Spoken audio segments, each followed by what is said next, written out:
आगे बढ़ते हैं। यदि तुम देह को अलग करके अपने चित्त स्वरूप में शांत होकर स्थित हो जाओ, मतलब कि जो आपका स्वरूप है, जैसे कि एक क्ले है, क्ले में नॉन स्टॉप कुछ ना कुछ चेंजेस होते रहते हैं। हल्का सा भी प्रेशर बढ़ेगा, आपके हाथ में है, तो उस क्ले की जो फॉर्म है वो बदल जाएगी, चेंज हो जाएगी। इस चेंज को मौत बोलते हैं और इसी चेंज को बर्थ बोलते हैं। यही डेथ है, यही बर्थ है, दोनों अलग अलग नहीं है। जैसे ही उस फॉर्म में माइनर सा भी चेंज आया तो जो फॉर्म थी वो मर गई और एक नई फॉर्म पैदा हो गई। ये दोनों चीजें साथ साथ हुई है। जिस टाइम पे, जिस फ्रैक्शन ऑफ सेकेंड में एक फॉर्म मर रही है, एक दूसरी फॉर्म पैदा हो रही है। इसको बोलते हैं लाइफ एंड डेथ। तो अगर आप उन फॉर्म्स को देखोगे तो आपको डेथ नजर आएगी, बर्थ नजर आएगा। लेकिन अगर क्ले को देखोगे तो वहां पर क्या कोई बर्थ हो रहा है, कोई डेथ हो रही है? नहीं। ये तरीका है शांत रहने और दूसरा कोई रास्ता नहीं है। चित्त स्वरूप में शांत होकर स्थित हो जाओ, इसका मतलब क्या है? चित्त स्वरूप मतलब क्या? Sound of silence. इसका लोग क्या मतलब निकालेंगे, आप क्या मतलब निकालोगे इसका? कुछ मत करो, बैठ जाओ शांति से और साउंड ऑफ साइलेंस को सुनते रहो, स्थित हो जाओ। उससे क्या होगा? यही तो गलती लोगों ने करी है पास्ट में। तो इसका मतलब क्या है कि अपने चित्त स्वरूप में शांत होकर के स्थित हो जाओ? इसका मतलब कुछ मत करो। वो क्या राजा जनक को ये बोल रहे हैं कि अपना राजपाट छोड़ दो, आओ आकर के मेरे साथ में बैठो मेरी गुफा में और आओ बैठ करके सुनो साउंड ऑफ साइलेंस को। स्थित हो जाओ का मतलब इसको बोलते हैं स्थित प्रज्ञ। स्थित होना, किसी भी चीज में स्थित होना। फिजिकली आप किसी भी चीज में स्थित नहीं हो सकते क्योंकि फिजिकली सब कुछ बदल रहा है। आप स्थित कैसे होंगे? स्थित वही हो सकते हो ना जो चीज स्थित है, वहीं पर तो स्थित हो सकते हो। स्थित मतलब टिकना। स्थित मतलब वो जिसको हिलाया ना जा सके, वो जिसको बदला ना जा सके। वो कहाँ हो सकता है? फीलिंग्स में स्थित हो सकते हो। फीलिंग्स एक जैसे आपकी रह सकते हैं, कभी कोशिश करके देखना। अच्छी फीलिंग के बाद बुरी फीलिंग आ जाती है, बुरी के बाद फिर अच्छी आ जाती है। कभी सब कुछ ही बुरा लगने लग जाता है, कभी सब कुछ ही अच्छा लगने लग जाता है, कभी मूड अच्छा हो जाता है, कभी बुरा हो जाता है। इमोशंस में स्थित होने की कोशिश करो कि किसी इंसान के साथ में अच्छा ही रहना है, उसके बारे में अच्छा ही सोचना है, उसके साथ बना के ही रखनी है। नहीं हो सकता, लड़ाई झगड़ा भी होगा। फीलिंग में हम स्थित नहीं हो सकते। इमोशंस में, बॉडी को स्थित करो, हेल्थ में स्थित होकर दिखाओ कि मैं हेल्दी रहूं। इससे बड़ा कोई ट्रैप नहीं है। रह के दिखाओ हेल्दी, इम्पॉसिबल। बहुत सारी चीजें आपके हाथ में नहीं। अभी मेरे यहाँ पे मच्छर बैठा हुआ था, पता नहीं क्या था उस मच्छर के अंदर और क्या अंदर गया है, उसकी वजह से क्या होने वाला है। उन्होंने थॉट्स में स्थित होकर के दिखाओ कि आपके माइंड में हमेशा एक ही थॉट बना रहे हैं, भगवान भगवान भगवान भगवान। कोई भी नाम पकड़ लो, वही थॉट बना रहे हैं। इम्पॉसिबल। राम नाम आप जप रहे हो, सामने एकदम से कोई ऐसा आदमी आया जिससे आप नफरत करते, जिसको आप पसंद नहीं करते, तो उसका नाम आएगा, राम का नाम है, उसका ही आएगा और आना भी चाहिए। स्थित कैसे होते हैं? स्थित सिर्फ वहां हो सकते हैं जो स्थित हो। इस पूरी दुनिया में स्थित है क्या? सब कुछ तो पैदा हो रहा है, मर रहा है, यानी कि बदल रहा है। चेंज को ही बर्थ और डेथ बोलते हैं, ये कोई अलग नहीं है। स्थित सिर्फ आप वहां पर हो सकते हो जो स्थित है, और सिर्फ उस लेवल पे हो सकते हो जहां पर स्थित होना पॉसिबल है। बॉडी के लेवल पे पॉसिबल नहीं है, फीलिंग्स के लेवल पे पॉसिबल नहीं है, थॉट्स के लेवल पे पॉसिबल नहीं है। तो कहां पॉसिबल है? अंडरस्टैंडिंग। आप स्थित हो सकते। मैं हूं, इसमें कोई डाउट है? कोई इस पे क्वेश्चन मार्क लगा सकता है? ये नहीं कि मैं हिंदू हूं, मैं मुस्लिम हूं, मैं अच्छा हूं, मैं बुरा हूं, ये नहीं बोल रहा। मैं हूं। या कोई भी आदमी आकर के ये बोल सकता है कि मैं नहीं हूं? अगर वो बोल रहा है कि मैं नहीं हूं तो उससे पूछो कौन बोल रहा है कि मैं नहीं हूं? जो है वही तो बोलेगा ना मैं नहीं हूं। ये क्या है? एक समझ है। मैं हूँ, इसमें कोई डाउट नहीं है। ये जो मैं हूँ है, इसी को कॉन्शियसनेस बोलते हैं। इस मैं हूँ के साथ में आप बहुत सारी चीज़ें जोड़ देते हो, उसको संसार बोलते हैं। मैं लंबा हूँ, मैं छोटा हूँ, मैं अच्छा हूँ, मैं बुरा हूँ, मैं लड़का हूँ, मैं लड़की हूँ, मैं इंडियन हूँ, मैं पाकिस्तानी हूँ, सारे कॉन्फ्लिक्ट्स वहीं पर है। मैं हूँ में कहीं कोई कॉन्फ्लिक्ट नहीं है। तो ये क्या है? ये एक समझ है, मैं हूँ। इस समझ को बदलने का कोई तरीका नहीं है, इट इज़ कॉन्क्लूसिव। तो यहाँ पर आप स्थित हो गए। चलो यहाँ पर तो कोई डाउट नहीं है कि मैं हूँ, इस पर मैं कभी भी क्वेश्चन मार्क नहीं लगा सकता।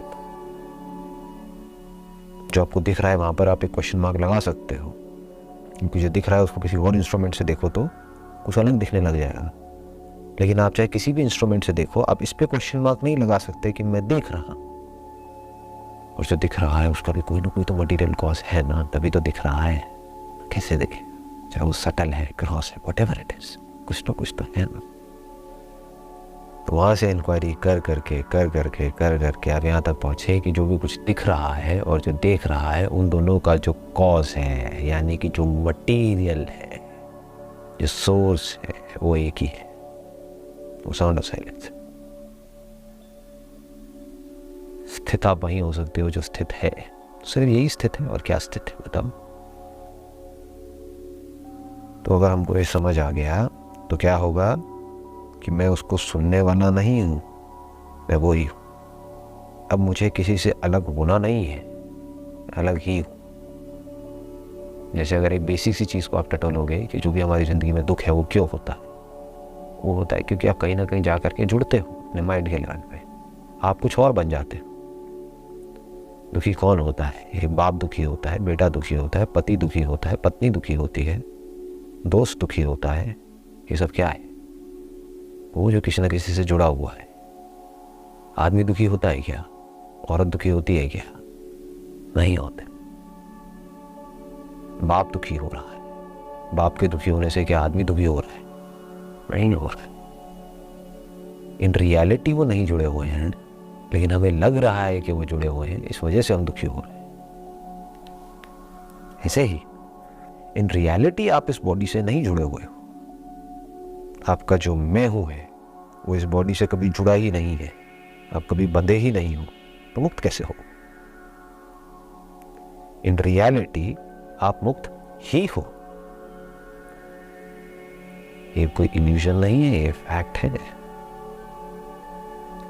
ये जो साउंड ऑफ साइलेंस है, इसको मुक्त करना है या ये मुक्त ही है?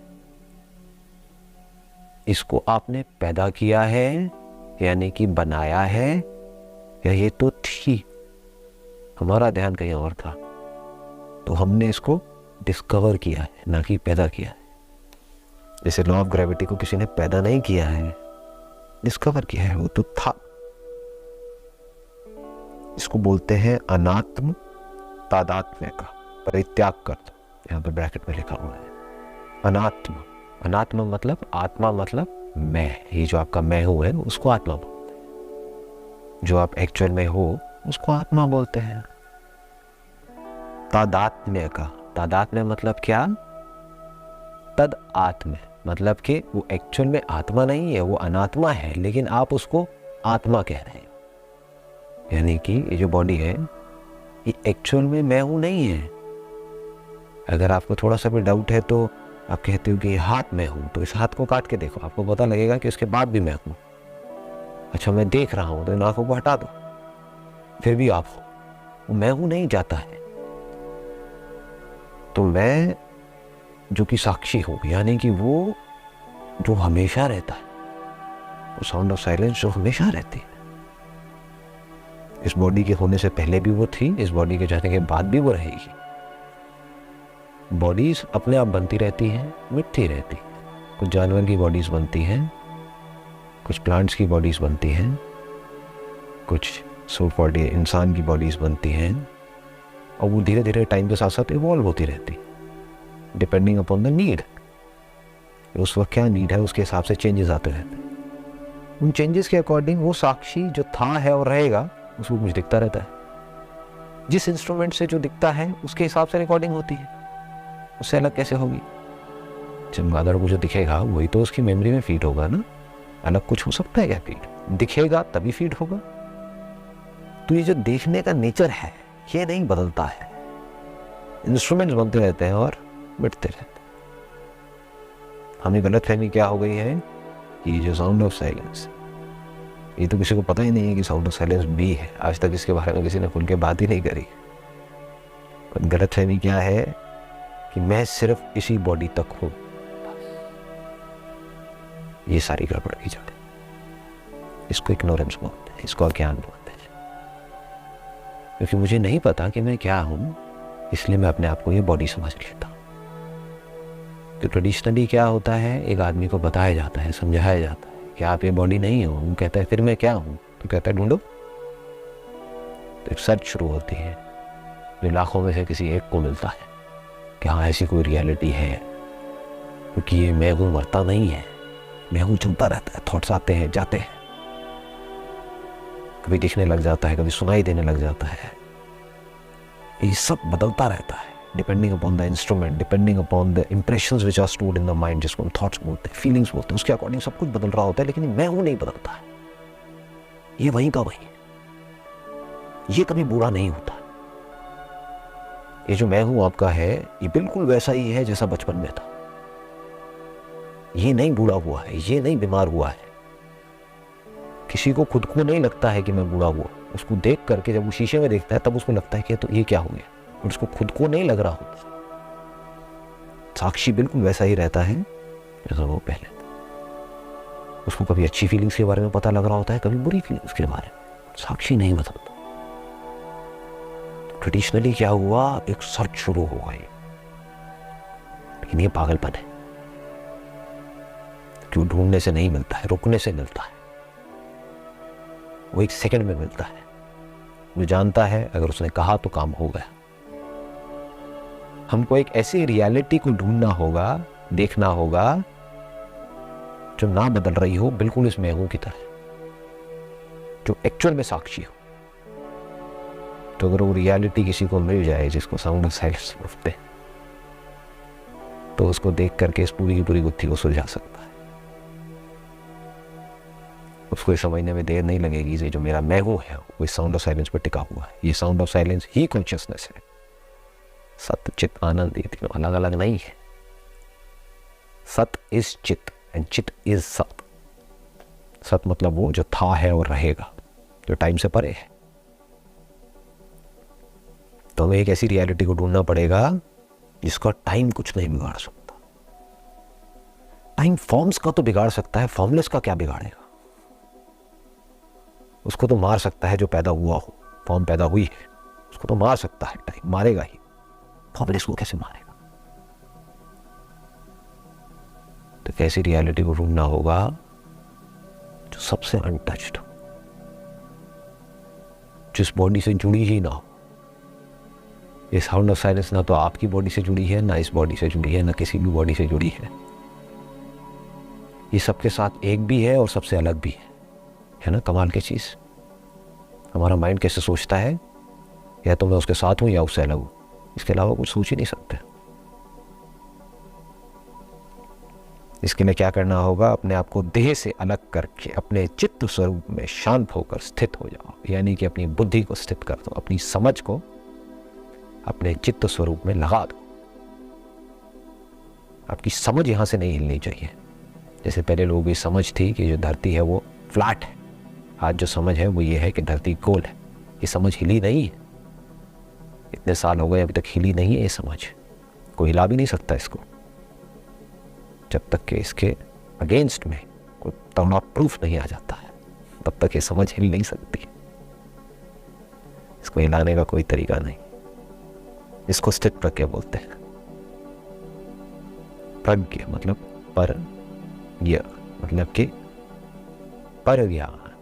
पर मतलब सुप्रीम नॉलेज, क्योंकि बाकी नॉलेज हिल सकती है। आज धरती को गोल बोल रहे हैं, कल कुछ और भी बोल सकते हैं।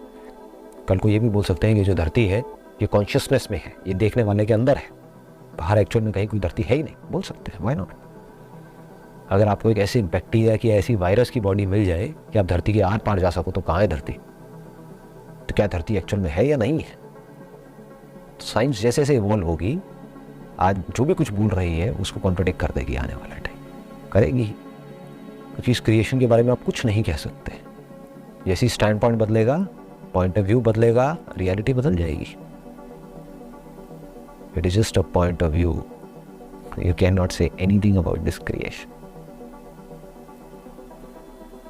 अपने चित्त स्वरूप में शांत होकर स्थित हो जाओ, यानी कि अपनी समझ आपकी इसमें स्थित हो जाए। अब क्या डर है?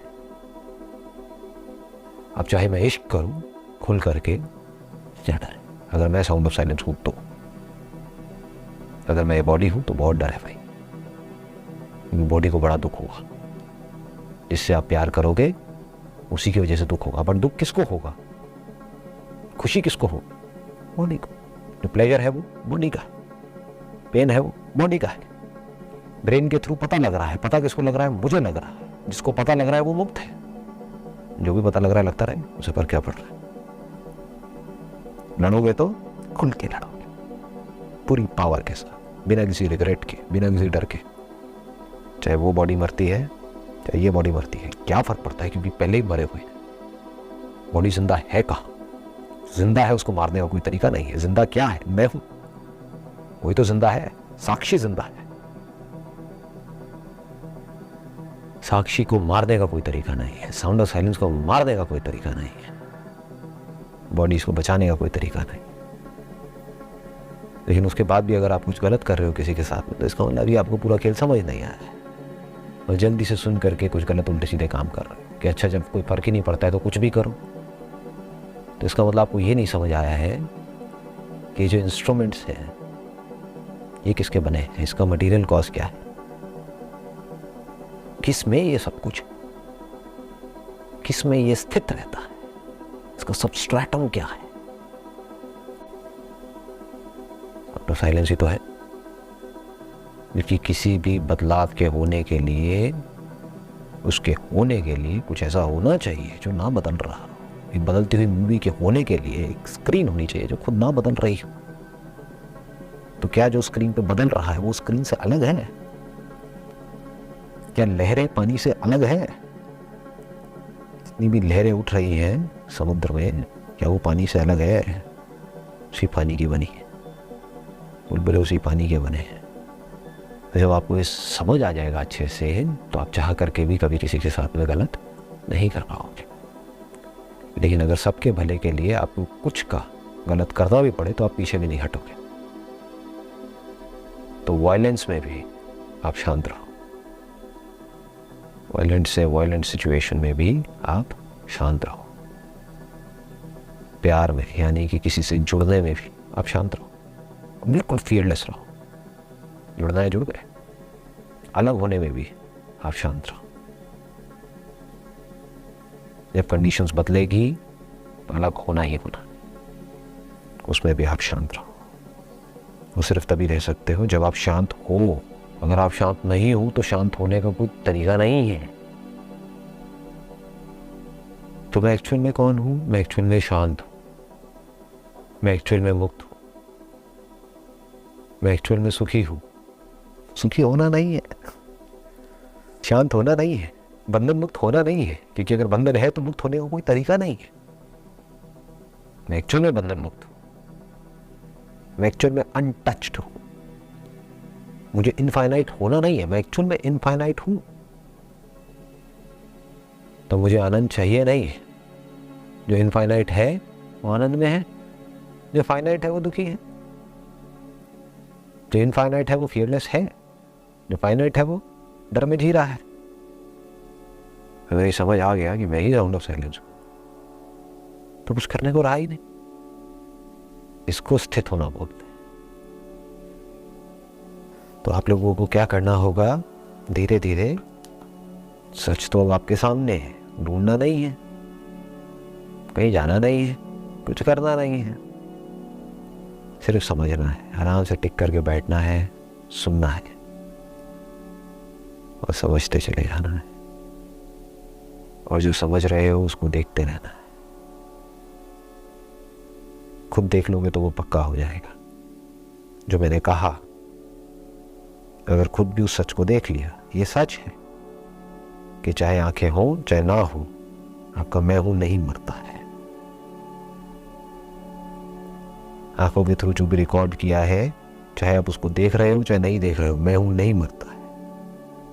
क्या तो वो मैं हूं किसी साउंड को पकड़ लेता है कानों के थ्रू, या कानों के थ्रू जो भी साउंड अंदर पड़ी हुई है उनकी रिकॉर्डिंग को पकड़ लेता है, अंदर ही अंदर कोई वर्ड्स बोलने लग जाता है और उसकी इमेजेस आ जाती है जिसको थॉट्स बोलते हैं।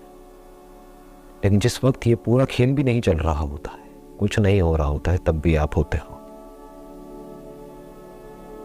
गहरी नींद में जब आपने सब कुछ छोड़ दिया होता है, तब भी आप होते हो। अगर कोई जोर से आवाज लगाए तो आप उठ जाते हो, हाँ मतलब आप थे, आप कॉन्शियस थे, अनकॉन्शियस तो नहीं थे। लेकिन ऐसा भी हो सकता है कि आप गहरी नींद में हो और किसी ने आवाज़ लगाई और आप नहीं उठे, जैसे बोलते हैं कि कोई कोमा में है या आपको एनेस्थीसिया दिया हुआ है। तब क्या होता है? तब ये जो इंस्ट्रूमेंट है इसके अंदर कुछ ऐसे केमिकल्स डाल दिए जाते हैं, वो नर्व्स जिसके थ्रू वो साउंड ट्रैवल करके आनी थी वो अब तक नहीं पहुंच रही है। लेकिन कोमा में भी बोला जाता है कि आदमी देख तो नहीं सकता लेकिन सुन सकता है। तो ये सारे चेंजेस किस में हो रहे हैं? साक्षी में हो रहे हैं, जानने वाले में हो रहे हैं, या जिस बॉडी के थ्रू जाना जा रहा है उसमें हो रहे हैं। जो भी बनता है और बिगड़ता है वो बॉडी का बनता है, बॉडी का बिगड़ता है। क्यों बनता है, क्यों बिगड़ता है? अपने आप, because of the laws of nature. और हमें ये पूरा खेल समझ नहीं आता है तो हम इसमें इमेजिनेशंस बीच में घुसा देते हैं। पास्ट में क्या हुआ, कोई बच्चा टेढ़ा मेढ़ा पैदा हुआ तो लोगों को समझ नहीं आया क्या हुआ है। लोगों ने जाकर के किससे पूछा? ब्राह्मणों से पूछो, साधु महात्माओं से पूछो, संतों से पूछो, वो इसकी लोग बहुत इज्जत करते हैं, जिनके पैरों में पड़े रहते हैं, अपना दिमाग नहीं लगाते, उनको लगता है सारा दिमाग इन्हीं में है। तो बस जो उनका सुन लिया और मान लिया, अपना दिमाग नहीं लगाया, उन्हें भी नहीं समझ आया। क्योंकि लाखों में कोई एक होता है जो एक्चुअल में ज्ञानी होता है, बाकी तो सब ढोंगी पाखंडी होते हैं। चोगा पहन लेने से कोई ज्ञानी नहीं हो जाता है, कोई ऋषि नहीं हो जाता है अपने आप को ऋषि बोलने से। सामने वाले को नहीं पता कि वो पंडित है, ढोंगी है, पाखंडी है या एक्चुअल में ज्ञानी है। तो उसके पास लोग गए कि क्या हुआ, मेरा जो बेटा है ये ऐसा क्यों पैदा हुआ, मैंने ऐसा क्या किया था, मैंने ऐसे कौन से कर्म करे थे? नहीं, ये तुम्हारे कर्म नहीं है, इसने कुछ पिछले जन्मों में बुरे कर्म करे थे जिसकी वजह से बच्चा टेढ़ा मेढ़ा पैदा हुआ है। लोगों ने मान लिया।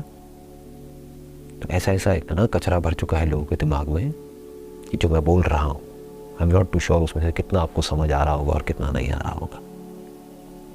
पिछला जन्म, अगला जन्म, मेरे पुराने कर्म, कौन है मैं?